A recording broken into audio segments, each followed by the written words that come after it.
Hello, my name is James Moffett, the host of Liberty and Gun Rights Podcast. The following videos are sponsored by the JBS local chapter of Dorchester and Berkeley counties in South Carolina. JBS hosted attorney MichaelRose, a 1969 graduate of the U.S. Air Force Academy, retired South Carolina State Senator and President of the South Carolina chapter of the U.S. AFA Association of Graduates. His presentation was labeled Habits of Honor, Faith, and Patriotism. There are 8 short videos in this series which will be labeled Video 1 through 8. Justice. It's time to make our country and our world a better place. It's bigger than football. It's bigger than football. It's bigger than football. There's no neutral nor in between when it comes to racism. You have to take a stance because the Bolt Brotherhood believes Black lives matter. All right, there's at least 2 things wrong with it. First of all, the military is not supposed to be political, and this is political, just for start. And if you don't believe it's political, when we tried to get it taken down, they claimed we were being political. Now, secondly, it's misleading. What do you mean discrimination was and is Jim Crow? We haven't had Jim Crow for 50 years or more. So it's forgiving the question of all police brutality. The third thing is, why would you fight your country in 50? Wait, this is so we're teaching impressionable young people this at the Air Force Academy. For one. Now it took us about 6 months to get that taken down. Get ready to replace it with another video which wasn't political like this. But that's how our organization got started. Now notice that on June 3rd, 2021, Military Defense Austin testified at a House Armed Services Committee hearing. He said that critical race theory is not taught in the military. Quote, we do not teach critical race theory, unquote, Austin said. Quote, we don't embrace critical race theory, and I think that's a serious conversation, unquote. But then, in the Washington Post on July 6th, just a month later, is the headline of a professor at the U.S. Military Academy, that's the Air Force Academy. Here's why you teach critical race theory. So you've got denials by the people in charge, and some other people in charge are bragging about it. And that's happened at West Point Naval Academy and happened all over the country. Now, I might add, there's an honor code for today. If you lie, cheat, or steal, you get thrown out. If you lie, you get thrown out.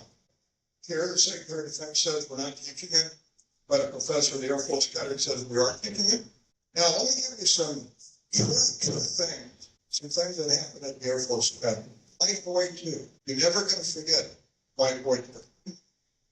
First day of economics class, a bunch of sophomores at the Air Force Academy, in January. There's less students in that class than there are in this room. Teacher, female, civilian, tells them to stand up. And she says, I'm going to call your name. So the people of color, she uses their last name, Cadet Smith, Cadet Jones. Then she says, I'm going to call you White Boy 2. And you're White Boy 1 because you're taller, and you're White Boy 3. All you white boys look like me. Now, how do I know she said that? That cadet, others, a retired air surgeon, and graduated the Air Force Academy. The cadet White Boy 2 went out and called his father. His father called the superintendent, complaining. At the next class, the colonel in charge of the department was there in the Apollo. And the father ran for the board of directors and was elected to the board of directors of the Air Force Academy Alumni Association. His name's Lee Brown. But this is unthinkable to me for a professor to call gives race and then but it happened. Now, 5 and died. I went to the Air Force Academy because I wanted an Air Force career. The culture of the Air Force Academy became, you got to serve 5 years and then we're diving out of here. Why? Because they don't like the culture. What culture? EI. It's just like Bud Light. When Bud Light went left and got into all this wokeism stuff, then they were so opposite culture to people that were drinking it, they stopped drinking it and lost billions of dollars. Now, another violation. And they thought out the line. When I'd like you to tolerate those things. So what happens when you're commanded to call a biological woman a man because she claims she's a man? And then if you don't say an acknowledged man, well then they say, we need to have an EEOC person talk to you, or you're racist, or you're a problem, or you're toxic. Now, here at Pacific, I got reinstated the chairman of the honor committee, but last spring, And one of the reasons he was removed is because he complained about cadets being expected to call biological women males. It's because they claimed they were males, and that was a lie. They told him to go see the Girl Scouts. So that's another indication of the culture. Now, here's a political rant.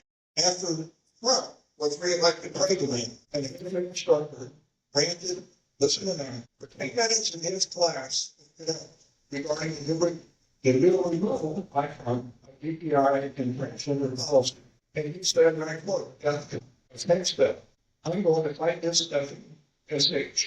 We're not going to put up with this SH. Maybe I'll resign, unquote. This is what Professor at Air Force Academy telling their students that. I can tell you when I was a cadet, this was absolutely unthinkable. That absolutely would have never happened.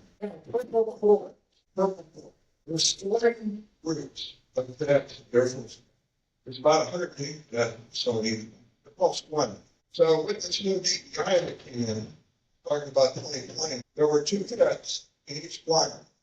Purple Corps, around the left shoulder, they were the DPI officers. DPI cadets. Everybody's seen the movie, remember the political commissar on the submarine that was there to make sure that the